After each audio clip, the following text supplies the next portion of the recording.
Martin Luther King Jr. was not born into comfort, but into conflict. From the moment he took his first breath in a segregated America, his path was marked by the shadows of injustice and the light of extraordinary faith. Born in 1929 in Atlanta, Georgia, Martin grew up the son of a preacher. The church was not just a building for him, it was the heartbeat of a community, the place where voices of the oppressed still rose in song and in hope. As a young man, Martin was brilliant, disciplined, and deeply moved by the suffering around him. He saw black men and women humiliated, denied seats, jobs, and dignity for no reason other than the color of their skin. He asked himself, how do you fight hate without becoming it? In college, he discovered Gandhi and the idea that nonviolence could be a weapon of the brave, that one could resist, not through bloodshed, but through courage and compassion. This idea would change his destiny and, in time, the course of a nation. By his mid-20s, he was Reverend King, a young pastor with an old soul and a fire that words alone could not contain. When Rosa Parks refused to give up her seat, it was Martin who was asked to lead the Montgomery bus boycott.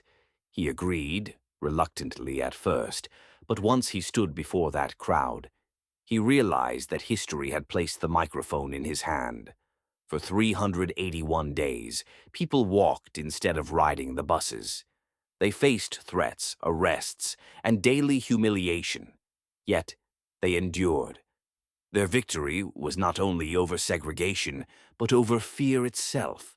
And with that, Martin Luther King Jr. became a national voice for a new kind of revolution, one rooted not in anger, but in love. He spoke not just to Black Americans, but to the human soul. His words echoed through streets, churches, and living rooms across America. Injustice anywhere is a threat to justice everywhere. Those words were not just philosophy, they were prophecy. The marches grew larger, from Birmingham to Selma to Washington. Each time he spoke, the world listened, and somewhere, hearts began to turn. Then came that summer day, August 28th, 1963, at the steps of the Lincoln Memorial.